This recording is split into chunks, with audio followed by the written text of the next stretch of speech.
Hey everyone, this is a direct example of what a politically dominated headline looks like. If I were a journalistic teacher or professor, and I was teaching a classroom of students or up and comers who were going to go into the fields of journalism or reporting on news, I would probably want to reference an article such as this to point out this is exactly what you don't want to do if you want to come across as unbiased or an objective reporter or journalist. I mean, it's not like I haven't shown many examples in the past. The hacks at the CBC have given us plenty of fodder as far as that goes. But like I say, this one just jumped right out at me based on this, like I say, politically motivated headline that is completely fictional, not a proper representation, or fake news, if you want to call it, in terms of what is actually contained within the body of the article, or some of the so-called statistics contained within the article. That's another thing too, folks. Before I actually get into that, is statistics is another one of those things where, yeah, you've probably heard the famous quote, there's lies, damn lies, and statistics. I believe it was Benjamin Disraeli or Mark Twain, one of those two. Sorry if I'm not attributing that properly. I've heard it come from two different sources. I mean, come on, the truth of the matter is, yes, if you get the right kind of sampling, use the right kind of people for your polling or your survey, right, you can manipulate the findings or the results to such a degree that you'll get the outcome you want. And not only do the political and media class know that, but they take full advantage of that to put forth their political messaging in a manner that makes you think that they're coming at it from a scientific or a mathematical approach, which couldn't be any further from the truth. Headline out of iPolitics, nearly 80% of Canadians want CBC funding increased or maintained. Poll. It's being reported by Marco Vigliotti, May 13th, 2019. A new poll suggests Canadians are largely in favor of maintaining or increasing funding for the CBC, though conservative voters are far less enthusiastic of supporting the country's public broadcaster. The Nanos research poll commissioned by advocacy group Friends of Canadian Broadcasting found that 46% of respondents want CBC funding increased, while 33% preferred to have its funding level maintained. Another 17% wanted financial support for the broadcaster to decrease. So first of all, this is a Nano research poll commissioned by an advocacy group, Friends of Canadian Broadcasting. Gee, you think they might have any political bias or leaning? Right? It kind of says so right in the name of their organization, right? But we're supposed to forget or ignore that fact, that reality. But I mean, already before we even get down further into the number, and yeah, it gets much worse, but even just in the numbers that are reported so far, it was only 46% of the respondents that wanted CBC funding increased. That's what is the number that they're putting forth here.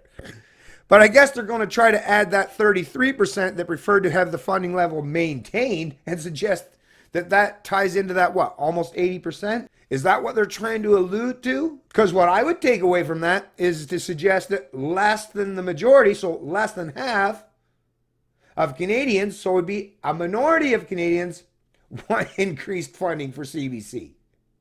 And that's based on the sampling of all people from all political stripes, right?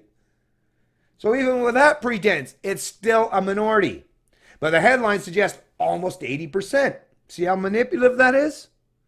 And they realize that most people will just read the headline and move along. Those are the people you'll see at your workplace or your friend or your neighbor or a family member that'll put forth this kind of rhetoric without having any evidence to back it up if you challenge them on it, which is really important. You should challenge them on it. Make their head spin just a little bit. Among self-identified conservative voters, though, only 18% of respondents said they would advise their MP to increase CBC funding, with 36% opting to maintain existing financial support. 44% want funding for the CBC to fall. So take that 44 and 36, right? There's your 80%. So if you were polling just the conservatives, that headline, think about it. That headline, you could have flipped that completely the opposite. You could have said 80% of Canadians are against increased funding based on the way, like I say, I'm using the same correlation that they used to put forth the narrative in the headline. That's that first paragraph that I read from.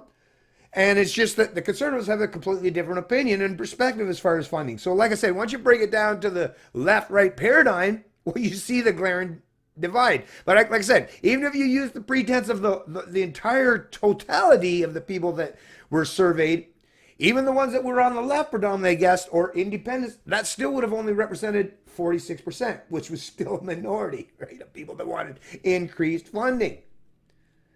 But those who see that, yes, the CBC is in complete opposition to conservative ideas or political leanings, you see, well, that's that's the reason why the conservatives are saying no. Only 18% of conservatives, 18%. That's less than 1 in 5. That is a very small minority that would actually agree to increase in funding for the CBC. The direct opposite of the number, once again, contained within this clickbait, fake news style headline. On the other end, Bloc Québécois and NDP voters were the most supportive of increasing funding at 72 and 70% respectively. The poll, which surveyed 1,000 Canadians via telephone and online, also found that 77% of respondents said they had trust and confidence in CBC Radio Canada to protect Canadian culture and identity on television, with only 22% saying the same about online streaming service Netflix. Why are you comparing CBC? Right? Canada's state, publicly funded, we're forced, right? We don't choose to do this voluntarily. Canadians are forced to pay for this behemoth, this state broadcaster, this propagandist arm of the government. But why would you compare that to Netflix? It's a place where you can just go watch television shows, right? It's just a service provider as far as private sector. They don't have state funding. They're not a state entity or organization or level or layer of bureaucracy. But yet, I guess, well, if you're putting this kind of questioning towards the people, no wonder they're confused. 23% said they felt that way about cable companies and 25% about conventional private broadcasters. Once again, cable companies, they're just the people that provide the utility, the transition line, the cable, infrastructure. So once again, why are you trying to compare them to the state-funded broadcast corporation in this country, this socialist institution and organization? Why are you comparing cable companies or even private broadcasters? Once again, I mean, there might be some of these private broadcasters that are now, as a matter of fact, iPolitics may very well be one of these private broadcasters or private institutions that are now getting some government favor. But once again, I'd be pointing at the fact that they're getting government-handed money, plundered from the Canadian tax serfs or the unborn at this point, freely handed to them by the federal Liberals under the Trudeau regime so that they'll carry political favor in the lead up to the October elections. Again, though, a partisan divide is apparent. While 8 out of 10 respondents said they agreed or somewhat agreed that CBC plays an important role in strengthening Canadian culture and identity, that number fell to 54% among conservative voters. Anyways, I'll post a link to this article in the description of the video below. No point in reading any more of this nonsense. The most important thing, like I say, that you should take away from this is the fact that, yes, that was a very politically motivated and politically charged headline that's not even a direct representation of the polling results that they're referencing and sourcing for this article, for that headline. Once you delve down deep into it, which I've done, and it doesn't take long, you just got to, like I say, just got to get past that headline and the first paragraph or two. Like I say, if you want to be truly educated and informed, well, you don't just read headlines, you pay meticulous and astute attention to what they're saying. Because if you do so, well, you can do like what I do and point out the ridiculousness and the glaring hypocrisy or glaring contrast to the kind of rhetoric they're trying to espouse and the underlying reality that doesn't even come close to supporting that particular brand of rhetoric or the underlying ideology that they're trying to propagate or sneak in there without you even knowing. That's what these hacks in the media do. They manipulate your mind on a continual and ongoing basis, and for the most part, most Canadians don't even realize that. They'll just repeat and regurgitate stuff like this or these kind of headlines without even having any kind of grasp or full understanding of the underlying facts or statistics. So even when these people are putting out these manipulative type results, you can see very clearly that it doesn't always work out entirely and perfectly in their favor. That's where the political spin comes in. And that's what they've done in this article. The underlying results didn't actually match up with what they wanted to put forth and present, so they just manipulate the language enough to confuse and confound you so that you'll believe the representation that they tried to put forth.